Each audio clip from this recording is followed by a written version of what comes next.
বাটপার বলে কি চিন্তা করছেন? লাব্বাইক আল্লাহুম্মা লাব্বাইক, হে আল্লাহ আমি হাজির। এক হারামখোর, ওই যে সামনে হজের মাস আসতেছে, হজের টাইমে গিয়েছে হজে, আর জিদ্দা বিমানবন্দরে নেমে ধবধবে সাদা ইহরামের কাপড় পরিধানরত অবস্থায় বিমানবন্দরে নেমেই তালবিয়া পাঠ আরম্ভ করেছে। লাব্বাইক আল্লাহুম্মা লাব্বাইক, লাব্বাইক লা শারীকা লাক লাব্বাইক, ইন্নাল হামদা ওয়ান নি'মাতা লাকা ওয়াল মুলক লা শারীকা লাক, লাব্বাইক আল্লাহুম্মা লাব্বাইক। এই বাটপার বলে কি চিন্তা করছেন? লাব্বাইক আল্লাহুম্মা লাব্বাইক, হে আল্লাহ আমি হাজির, আমি হাজির, তোমার দরবারে উপস্থিত। আল্লাহ বলেন, কিরে বাটপার, তুই যে আসলি বাংলাদেশ থেকে এখানে, তোর তো ভিসা টিকিট সব হারাম পয়সায়, হারাম উপার্জিত পয়সা দিয়ে টিকিট করা। মক্কা মদিনায় যে 30-40 দিন থাকবি, হোটেল বুকিং করে রাখলি, ওইটাও তো হারাম টাকা দিয়ে বুক করে রাখা।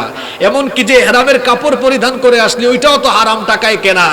এমনকি তোর যে 3.5 হাত বডি শরীর নিয়ে এখানে এসে লাব্বাইক বললি, ওই শরীরের রক্ত মাংস তো হারাম টাকা দিয়ে গঠিত হওয়া। সুতরাং যার শরীরটাই হারামে গঠিত, সেই হারামখোরের উপস্থিতি আমি আল্লাহ গ্রহণ করলাম না। সম্মানিত উপস্থিতি, কি বুঝলেন? নামাজও ঠিক, রোজাও ঠিক, হজও ঠিক, যাকাতও ঠিক, কিন্তু তার যদি ওইদিকে হারাম পন্থায় উপার্জন চলতে থাকে, আপনারা বলেন তো তার কি কোনো ইবাদত আল্লাহর দরবারে কবুল হবে? জোরে বলেন, কবুল হবে?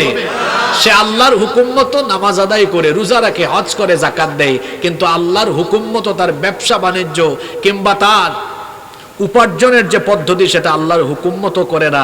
সে কিছু জায়গায় ইসলাম মানে, কিছু জায়গায় ইসলাম মানে না। যে ব্যক্তি এরকম কিছু জায়গায় মানে, কিছু জায়গায় মানে না, সেই ব্যক্তির ঈমান আল্লাহর দরবারে কবুল হয়